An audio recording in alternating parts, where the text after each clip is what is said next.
por algún propósito de Dios. Y es algo similar a lo que yo traigo aquí, ya lo vamos a ver. Gracias, como siempre, es un verdadero privilegio el poder predicar la palabra de Dios. Fíjese, hermano, yo he conocido algunos pastores que no prestan el púlpito, tienen un gran miedo y no sé por qué no forman a otros predicadores. Que el Señor les bendiga, hermanos, es un privilegio para mí estar con ustedes. Vamos a ir entonces a la Escritura, capítulo 9 del Evangelio según San Juan. Capítulo 9 del Evangelio según San Juan. Yo soy el ciego, yo soy el ciego. Hemos titulado la meditación de esta noche, un precioso milagro que el Señor hizo, que no hubo necesidad de fe. No hubo necesidad de fe, sino que hubo nada más misericordia de Dios y propósito de Dios en la vida de este ciego. Cuando lo tenga me dice amén y vamos a leer del 1 al 3. Santo Evangelio según San Juan, capítulo 9, versículo del 1 al 3, y dice la palabra del Señor. Al pasar Jesús vio un hombre ciego de nacimiento y le preguntaron sus discípulos diciendo: Rabí, ¿quién pecó, este o sus padres, para que haya nacido ciego? Respondió Jesús: no es que éste pecó ni sus padres, sino para que las obras de Dios se manifiesten en él. No pecó él ni sus padres, sino para que las obras de Dios se manifiesten en él. Oramos. Padre eterno, buen Dios que estás en el cielo y en nuestros corazones, gracias por este privilegio que nos das de predicar tu palabra. Te suplicamos, Señor, que sea tu Espíritu Santo el que dé la autoridad a ella.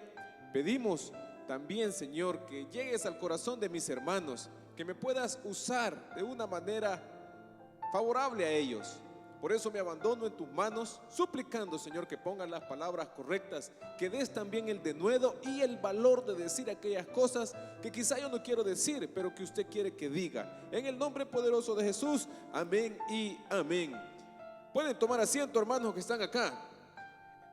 Hermanos, el ministerio del Señor durante estuvo en la tierra no se limitó solamente a su sacrificio en la cruz del Calvario, sino que hizo milagros, sanó ciegos como lo acabamos de ver, pero también se enfrentó contra otro tipo de ciegos, los ciegos espirituales. Si usted lee en el capítulo 8, un capítulo anterior, hasta lo quisieron matar, y él les dijo: yo soy la luz del mundo, el que me sigue a mí no andará en tinieblas. El hermano cantaba una alabanza también que decía que si el Hijo os libertare seréis libres, y es cierto. Muchas veces el actuar del Señor no requiere fe. Voy a repetir esto: muchas ocasiones el actuar del Señor no requiere fe, pero la fe es vital en la vida del creyente. La fe es vital en la vida del creyente. Y a manera de introducción quiero darle algunos tipos de fe, de los cuales hay, no sin antes darle la definición secular de fe. La definición, no, oiga bien, no la definición bíblica, sino la definición secular de fe, y es: la fe es la creencia, confianza o sentimiento de una persona en relación con algo o con alguien, y como tal se manifiesta por encima de la necesidad de poseer evidencias que demuestren la verdad de aquello en lo que se cree.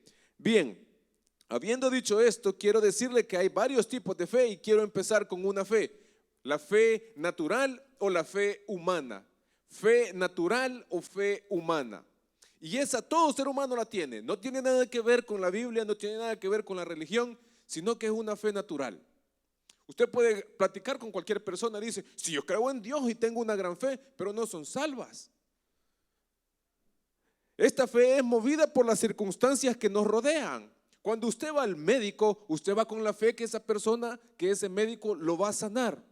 Es una fe natural. Cuando usted sale de su casa y va a una parada del bus o del bus, usted está consciente y está seguro que por fe ese bus va a pasar. Es una fe natural, es una fe humana. Cuando usted siembra una semilla, usted está esperando que esa semilla va a crecer. Esa es la fe humana. Y todos tenemos esa fe. Hasta los que no son salvos. Todos tienen esa fe. Y esa fe, como le digo, es movida por nuestras circunstancias. Hay personas que están enfermas en un hospital y dicen: yo tengo fe que Dios me va a sanar, pero no son salvas. Pero dentro de su corazón, y por eso empecé dándole la definición secular de fe. Pero esa fe no sirve de nada. ¿Por qué? Porque Dios no está ahí. Hay otro tipo de fe también, que es la fe del camino religioso o la profesión de una fe, por la misma palabra. Y en Gálatas capítulo 1, se lo voy a leer para que vea que no estoy mintiendo. En Gálatas capítulo 1, versículo 23 dice lo siguiente. Gálatas capítulo 1, versículo 22 y 23 dice así: no era conocido yo de vista, hablando del apóstol Pablo, a las iglesias en Judea que eran en Cristo. Solamente oían decir, aquel que en otro tiempo nos perseguía, ahora predica la fe que en otro tiempo asolaba. O sea, está la fe natural, la fe humana, y está la fe que profesa una religión. Una fe completamente diferente. Y quiero ser claro y enfático, en esa fe no hay salvación aún. Porque todas las religiones tienen fe en algo, todas en general, todas tienen fe en algo, pero no hay salvación en ella. Nosotros, el cristianismo es una fe.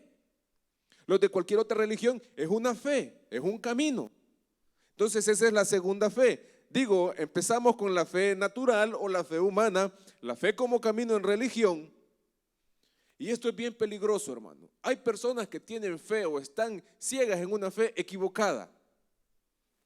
Y es por eso la necesidad doctrinal dentro de la iglesia. Y es por eso la necesidad que usted sea un lector de la palabra, que usted sea un estudiante, un estudioso de la palabra. ¿Por qué? Para no estar en una fe equivocada. Pablo lo que está diciendo los Gálatas, el que antes asolaba nuestra fe, ahora la profesa. Y si ustedes ven, el apóstol San Pablo como judaizante era completamente estricto, era celoso, incluso se da el lujo de decir, yo aventajaba a muchos de mis contemporáneos, o sea que ese hombre era, en la fe judía, en la ley, él era irreprensible, pero estaba equivocado. Pero cuando conoce al Señor, se le es quitado el velo y ahora sí profesa una fe verdadera, una fe que usted y yo profesamos ahora. Ojo, y no es religión, porque la fe en Jesucristo o el camino o el verdadero camino de la fe es una comunión entre Dios y yo a través de Cristo. Esa es la segunda fe. La tercera fe es otra fe que no es nuestra, sino proviene de Dios. En Efesios capítulo 2, versículo 8 y 9, ahí se denota la fe salvadora. Ahí se denota la fe salvadora. Dije, primero era la fe humana o fe natural, la fe de religión o la fe de algo que se profesa. Y en tercero está la fe salvadora. La fe salvadora no es nuestra, proviene de Dios. Dios al hombre, al ser humano, le ha puesto todo para que él sea salvo. Jesucristo mismo murió por cada uno de nosotros y ya solo necesitamos que ir a donde Él. ¿Y cómo funciona esta fe? Efesios capítulo 2, versículo 8 dice lo siguiente: porque por gracia sois salvos por medio de la fe.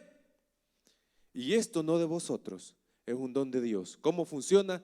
Una persona o alguien escucha el evangelio, se le predica el evangelio, el Espíritu Santo le muestra su necesidad espiritual. En ese momento esa persona solamente tiene que arrepentirse. Y en ese momento Dios activa la fe, porque ni para eso nos alcanza la fe. Y esa persona es salva y es sellada por el Espíritu Santo y ahora profesa una fe verdadera. La fe es salvadora y esa proviene completamente de Dios. ¿Sí me di a entender, hermanos? Espero que sí. Es la fe salvadora. Esa es la fe salvadora. También está la fe como don. La fe como don es poder. ¿Se ha fijado usted, hermanos, que tienen ese don? Yo no lo tengo. Pero hermanos que creen y dicen, no, si yo me salvo, yo me sano, yo sano a esa persona, yo oro, ese es poder, poder puro. Es un don que viene exclusivamente del Espíritu Santo a un creyente. No a cualquier persona, a un creyente. Hermano, ¿y usted cree que algunos de aquí de la iglesia tienen el don de fe? Sí. El problema es que no lo ejercen. El problema es que no lo ejercen. Pero hay personas que sí tienen el don de fe dentro de nuestra iglesia. La fe como don es poder. La fe como don funciona donde Dios quiere. La fe como don funciona donde Dios quiere porque es para edificación de la iglesia. La fe como don funciona donde Dios quiere porque Él respalda el don. Dios respalda el don. Ojo, respalda el don, no a la persona. Entonces, ¿cómo podemos descubrir ese don? Hermano, vaya a los hospitales. Últimamente los hermanos están yendo a Home Depot. Vaya, sirva, ahí es donde se ejercita ese don y es donde podemos descubrir si es que lo tengo. Y va a funcionar donde Dios dice. Entonces dijimos que había una fe natural que todo mundo tiene. Todo mundo. Si usted pregunta a toda la gente en la calle, donde quiera, no, si yo tengo fe. Por cierto, fíjense de que escuché a un comentarista que da un ejemplo bíblico acerca de la fe humana o de la fe natural y de la mujer firocenicia, y es cierto, porque esa mujer no era judaizante, esa mujer no conocía al Señor y esa mujer venía de un mundo pagano. Pero ¿qué hizo esa mujer? Creía, y Jesús, ¿qué le dijo? Grande es tu fe. Por eso le di la definición de fe. Entonces dijimos la fe natural, la fe humana, la fe como camino en una religión, la fe salvadora que viene de Cristo, aquella que todos nosotros hemos recibido o Él nos ha dado para poder ser salvos. Es por eso, hermano, la importancia de nosotros predicarles el evangelio a las personas que amamos. Es por eso la importancia. También, hermano, está la fe como don, que es poder de Dios y que la tiene no toda persona, sino el Espíritu Santo lo da como Él quiere, a quien Él quiere.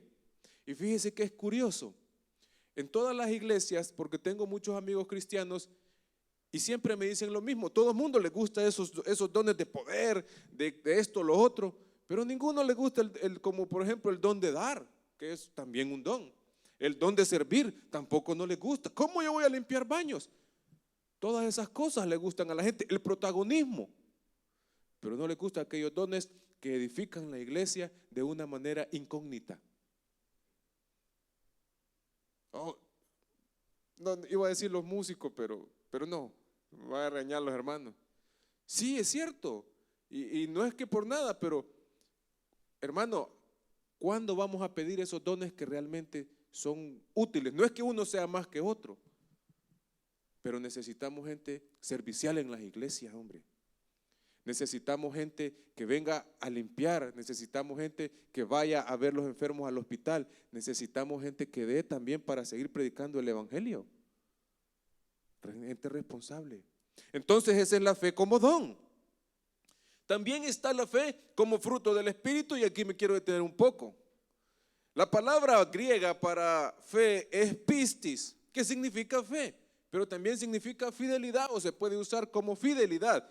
Y si usted lee en algunas versiones nuevas, como por ejemplo la nueva versión internacional, sí, esa es.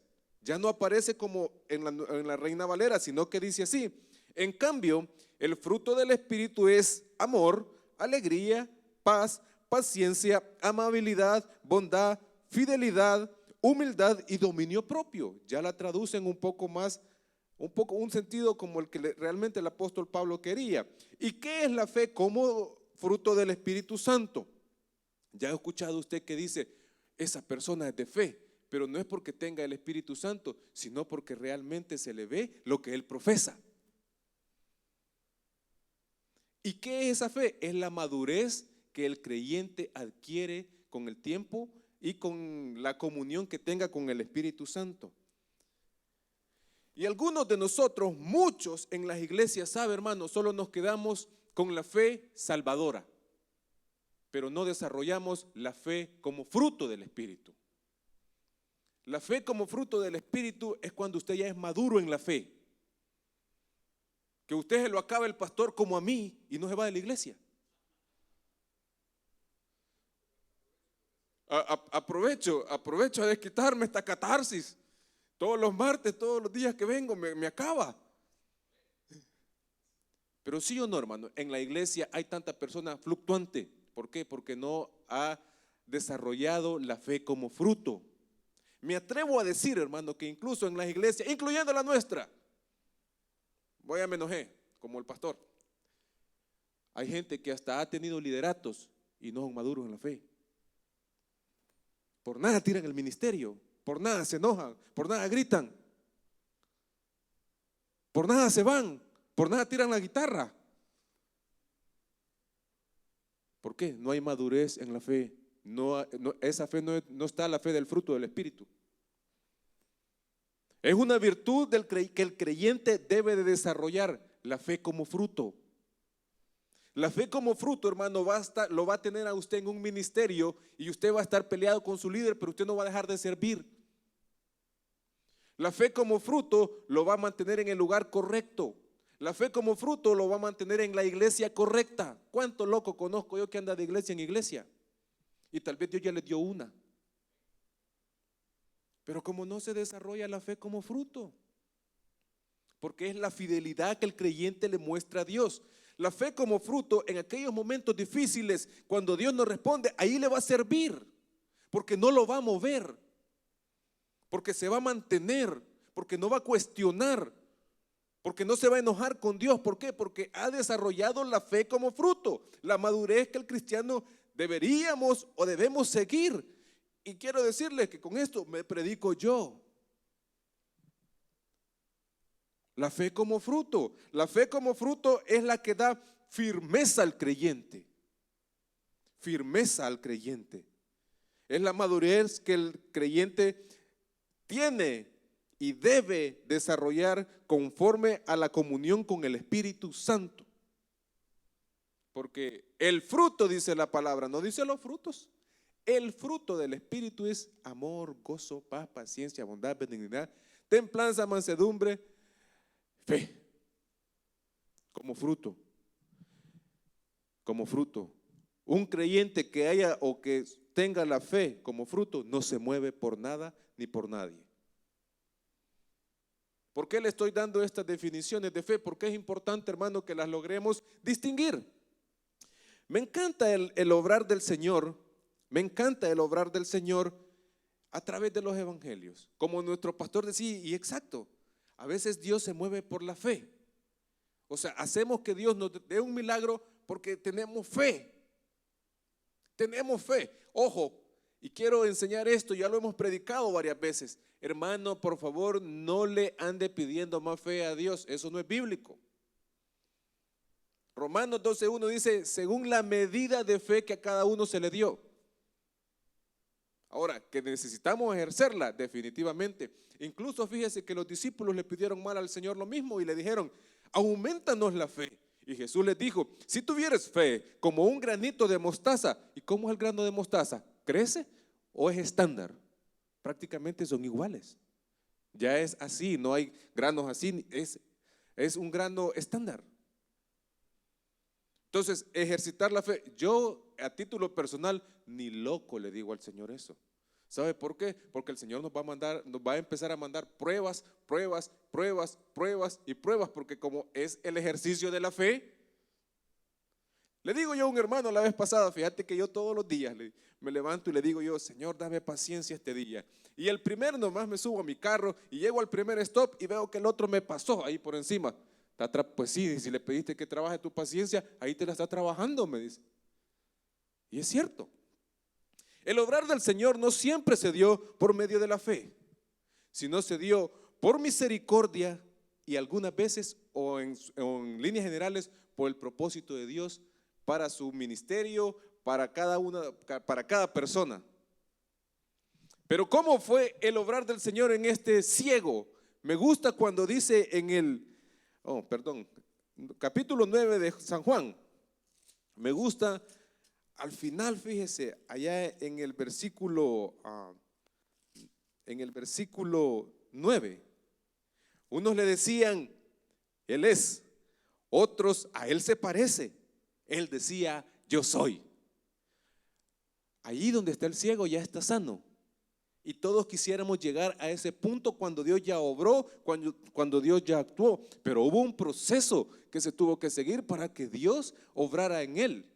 Es un proceso el que Dios debe de seguir en cada una de nuestras vidas para que obre en nosotros. El problema es que usted y yo muchas veces distorsionamos ese proceso. Dios ya tiene la bendición, ya tiene nuestra sanidad, ya tiene aquello y nos vamos de la iglesia. Dios ya tiene aquello y tal vez porque no ha contestado, nosotros venimos y nos enojamos con Dios. Estoy enojado con Dios, dicen unos hermanos. Vaya. Pero ¿cómo fue el obrar entonces en este ciego? Déjeme decirle, hermano, que no fue por fe. Fue por misericordia y por propósito de Dios.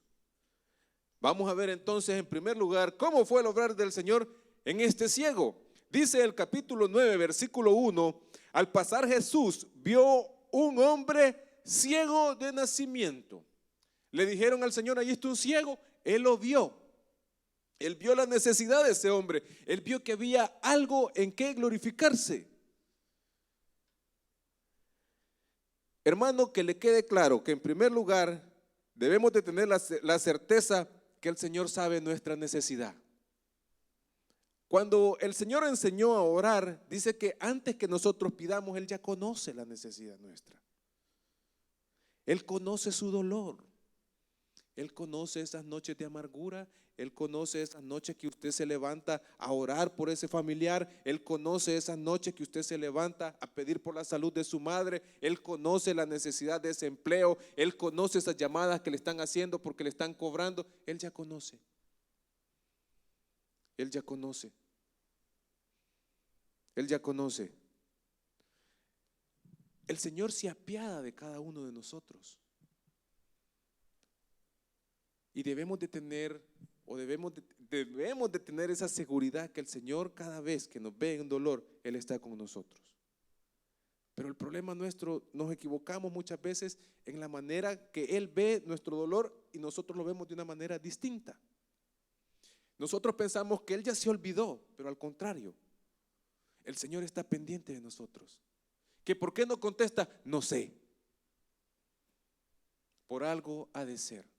Entonces, hermano, Él conoce nuestro dolor. No debemos de pensar que Él es indiferente. Ese es un error del creyente. Es que a mí no me quiere el Señor. ¿Por qué? ¿Por qué no me contesta? Por algo ha de ser. Si son peticiones económicas, el pastor general enseñaba esto: o todavía no es el tiempo, o no te lo mereces, o te puede hacer daño. Que nuestras situaciones no nos lleven al enojo con Dios. ¿Cuántas personas, hermanos, digo e insisto, los que vamos a los hospitales? Me recuerdo un día andábamos predicando en un parque que se llama el Lincoln High, que está aquí en Alhambra, creo yo, ¿verdad? Aquí andábamos predicando. Hermano, me impactó ese testimonio que nosotros escuchamos. Por cierto, andábamos con un hermano finado, se llama Miguel Morán, no sé si se recuerdan. Andábamos con él y nos acercamos a una cancha de fútbol y habían como 4 o 5 muchachos, aproximadamente unos entre 20 a 26 años más o menos. Llegamos y vimos uno de ellos que cuando empezamos a evangelizar no se apartó. Y todo enojado y uno de ellos nos dice, es que él no cree en Dios. ¿Por qué? Porque fue al hospital la semana pasada y el médico le dijo que solo tiene 2 meses de vida. Le habían descubierto un cáncer en el estómago. Y cuando le quisimos hablar del Señor, hermano, un rencor en contra de Dios increíble. ¿Cómo vio ese muchacho su mal? De una manera errónea. Y quizás esa era su oportunidad para que recibiera a Cristo como su Salvador personal. Entonces, vea conmigo el versículo como dice: al pasar Jesús vio a un hombre ciego de nacimiento. Jesús lo vio, no le contaron. Él ve nuestra necesidad. Él ve, a Él no se le escapa nada, hermanos. Hay momentos que no se haya que hacer por nuestra situación, pero hay que confiar en Dios. Él está viendo y Él sabe el momento adecuado, la hora adecuada, cuándo va a actuar. En segundo lugar, hermano, ¿cómo Jesús vio la necesidad de este hombre ciego? Mire, sabiendo que no toda desgracia es culpa de nuestro pecado. Mire lo que dice en el versículo 2. Y me encantan los grandes espirituales discípulos del Señor.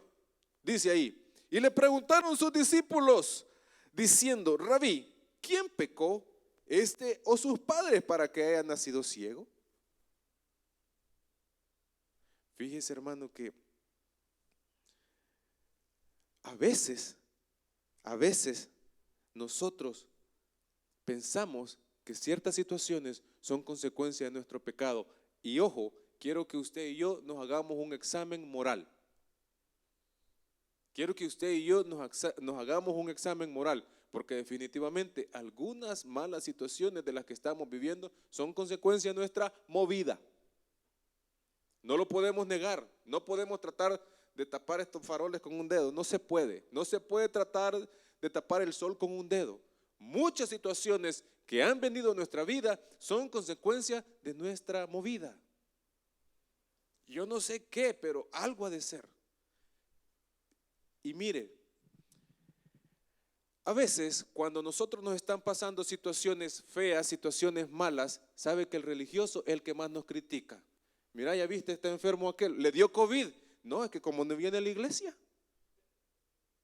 Porque mire los discípulos, o sea, ellos aseguraban que alguien había pecado. Mire cómo dice. Y le preguntaron sus discípulos diciendo: Rabí, que significa maestro, ¿quién pecó, este o sus padres? Vaya, fíjese que, o sea, estos discípulos en ese entonces no estaban siendo movidos por la necesidad de aquel hombre, sino por una discusión teológica.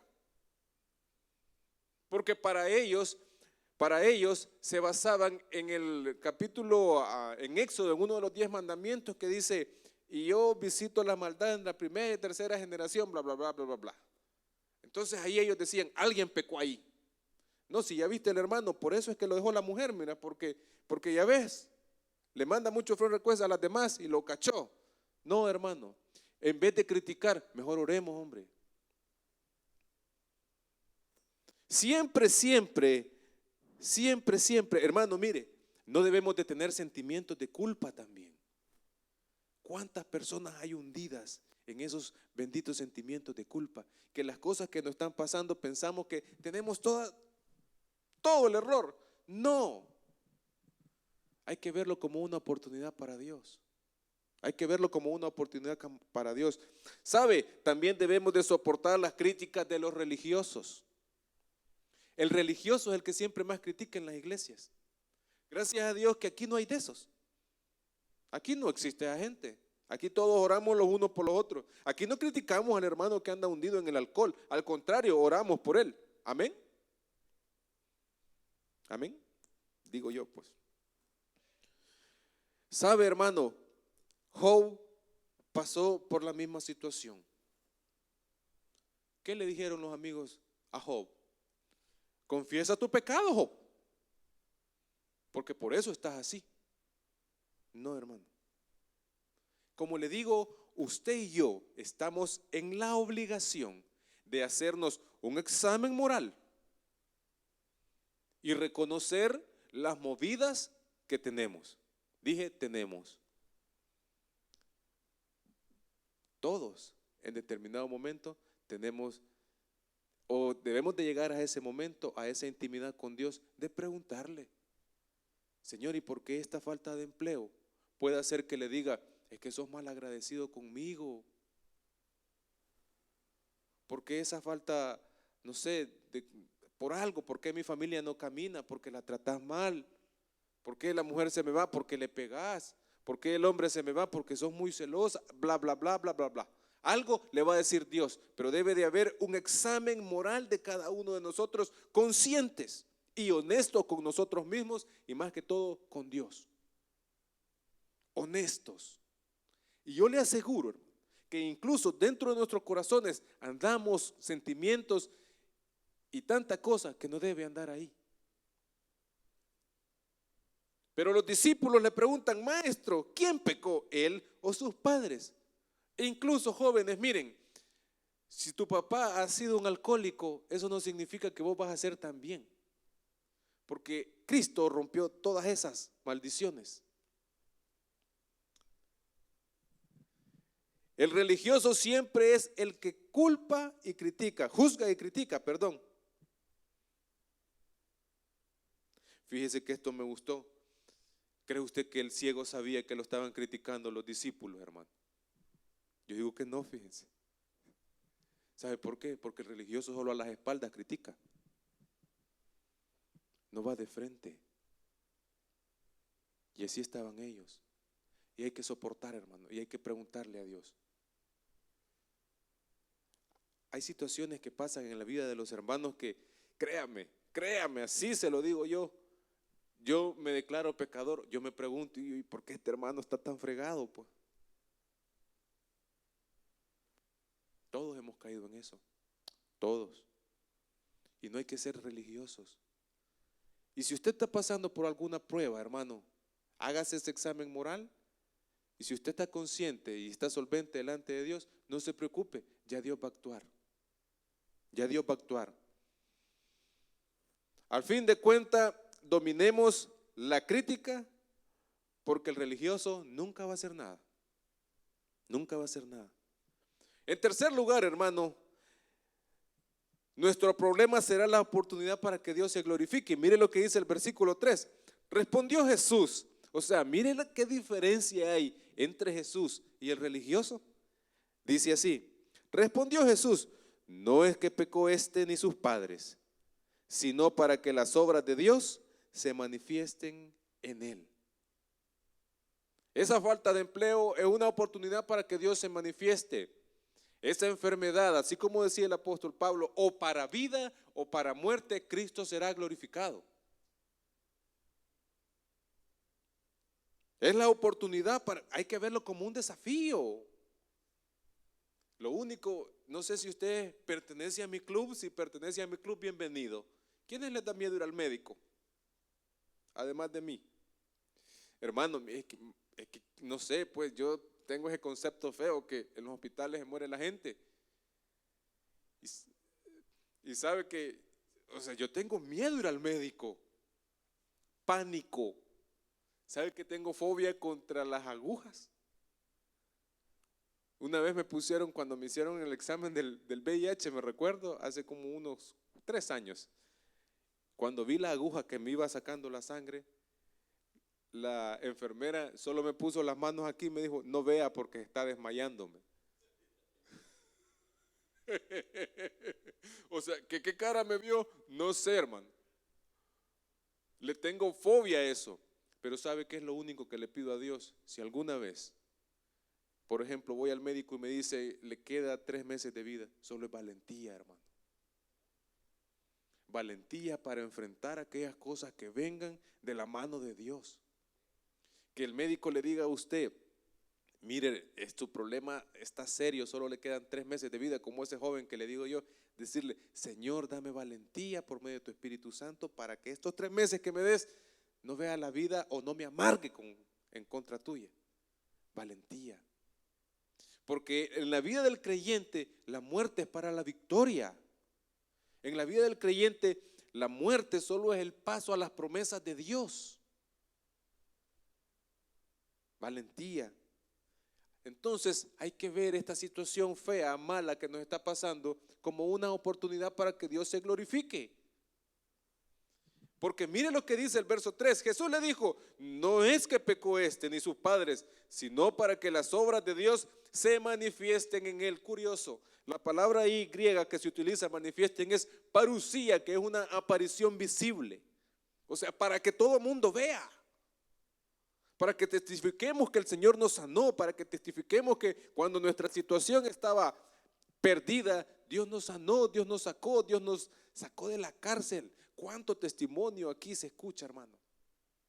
De personas que ya están ya en el avión para ser deportadas y de ahí las agarran y las dejan. Y ahora hasta paper tienen. Me recuerdo un amigo mío, fíjese, Giovanni se llama, ojalá me estés viendo, Giovanni, te perdí la pista. Era el único que me daba ray cuando íbamos a la escuela de inglés. Y de repente se desapareció. Se desapareció, ya no lo vi más. Era como el primer año que yo estaba aquí en este país. E iba caminando a una iglesia donde me congregaba en ese tiempo, una iglesia, iba a decir el nombre, pero no. En una iglesia donde me congregaba y me tocaba que caminar como unas 3, 4 cuadras. Y voy caminando con mi Biblia en un maletín y de repente me empiezan a pitar. Y yo, y era Giovanni. Hey, ¿qué pasó? Subite, me dijo. No era creyente, fíjese. ¿Y qué te pasó? Pues mira, me dijo, ¿te has fijado en la calle tal que es, bueno, el hermano Roberto que vive cerca de donde mí se va a fijar, la Lomita, ¿se recuerda, hermano Robert? La bajada esa que está así. Dice este Giovanni que en medio de la bajada, así inclinada a la calle, estaba un camión de bomberos y estaba un carro patrulla. Y Giovanni venía tomado en su carrito Honda rojo que tenía y pasó como a 50 kilómetros a la par de la ambulancia y del carro patrulla. Y se le pegó el carro patrulla y lo agarraron. Se lo llevaron preso para Arizona. Y cuando fue al juez, vio que habían como 15, dice él, y que a todos los que salían llorando con orden de deportación. Y Giovanni, cuando vio al juez, me dijo, mira Elio, yo lloré, literalmente, hermano, un hombre llorando de frente del juez. Ah, no, hombre, ¿y qué te dijo el juez? Dice que el juez solo le dijo, ¿y estás arrepentido? Sí, llorando. Te veo en un año, y solo le dejé una lista de lo que tenía que hacer. Ahí andaba limpiando el freeway, andaba limpiando los Goodwill y todo, a los alcohólicos anónimos. Y al año que fue, le dieron permiso de trabajo. Como dice el pastor, fíjese, me dieron ganas de chupar y pasar a la parte. Cosas que Dios hace, hermano. Cuando Dios, o aquellas cosas que usted ve que ya no te hay respuesta, es una oportunidad para que Dios se glorifique. Es una oportunidad grande para que Dios se glorifique. Y no por fe, ojo, porque hasta los versículos que hemos leído, la fe no aparece. Se los voy a leer. Qué feo me dije, se los voy a leer. Al pasar Jesús por ahí vio a un hombre ciego de nacimiento y le preguntaron sus discípulos diciendo, Rabí, ¿quién pecó, este o sus padres para que haya nacido ciego? Respondió Jesús, no es que pecó este ni sus padres, sino para que las obras de Dios se manifiesten en él, un propósito. Esa situación tiene un propósito. Esa situación tiene un propósito. ¿Sabe que hasta la muerte tiene un propósito, hermano? La cárcel tiene un propósito. Hasta cuando uno viene de ilegal a este país, un propósito.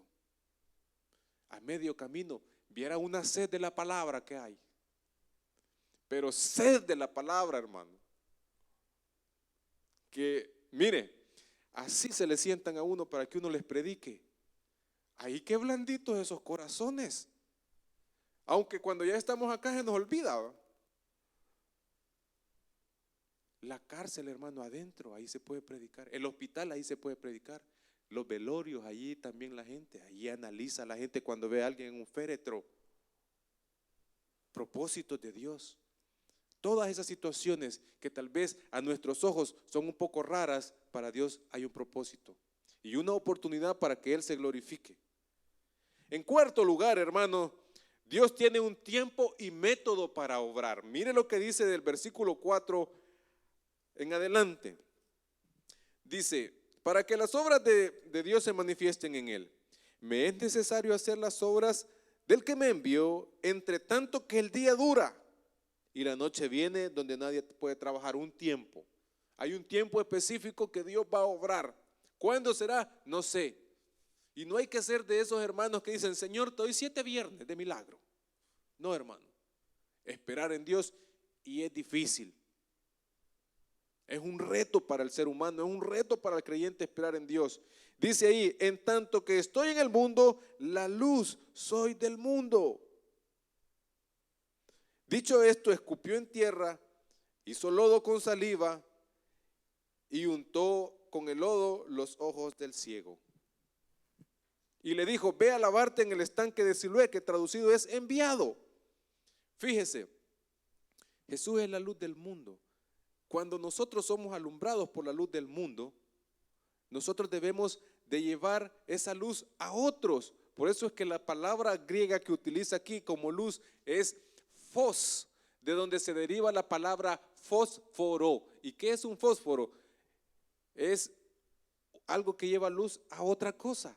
Así debemos de ser nosotros. Y fíjense que hasta el nombre, el enviado. El enviado. Ahora, el método que el Señor usó, un poco loco, hermano.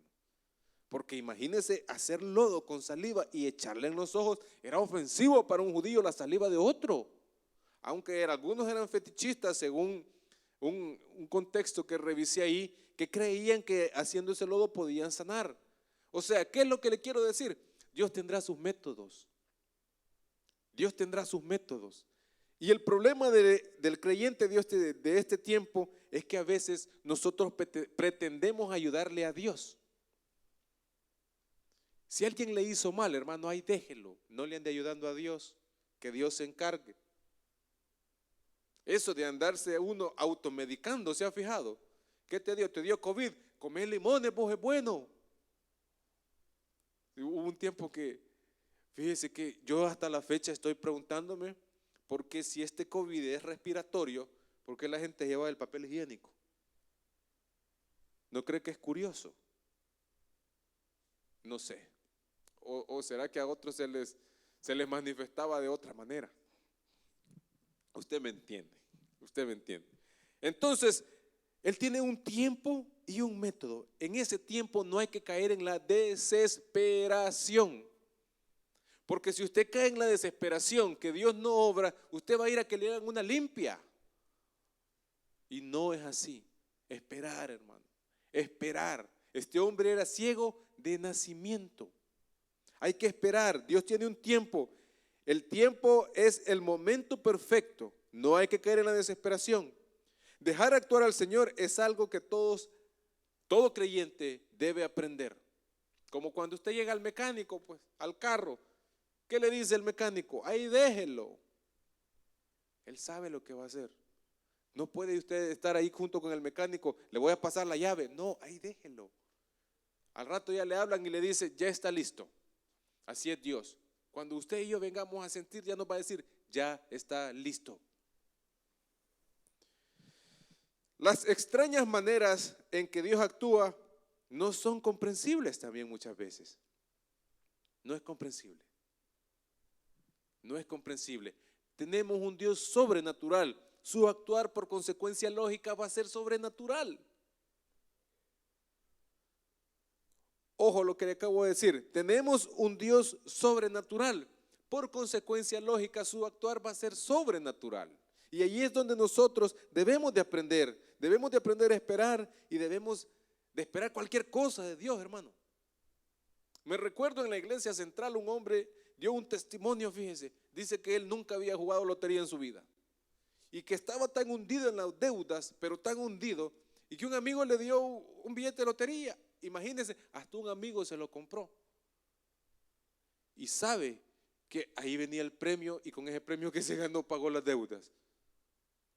Y él dice, y estuve en oración no hace tanto tiempo. Es extraño, hermano, si me pregunta, yo mejor ni compro eso porque es que nunca me voy a sacar nada. No vaya a ser una garroteada que rifen con un número, me la gano. Todo, y es más, hasta el pastor aprovechara y me pegara mi garrotazo. Hasta los de alabanza que siempre los saco. Pues son cosas extrañas. El proceder de Dios es extraño y allí es donde se usa la fe. Porque ¿qué es la fe? Es la certeza de lo que se ve, la convicción de lo que no se ve. Esa es la fe. Entonces, hay momentos que en nuestra vida que Él sabe por qué no obra también. Hay momentos en nuestras vidas que Él sabe por qué no obra. ¿Por qué? No sé. No sé. Nosotros o los pastores quisieran tener las respuestas, pero no las tienen, solo las tiene Dios. Hay una obra que se llama Las cosas cuando Dios guarda silencio. Estaba leyendo yo algo ahí, increíble, hermano. Hay oraciones que Dios, Él sabe por qué no las contesta o cuándo las va a contestar. Pero como le digo, no hay que caer en la desesperación. Él tiene un tiempo definido cuando va a actuar. Él tiene un tiempo definido cuando va a actuar. Recuerdo que una vez fuimos con mi mamá a una iglesia hace muchos años.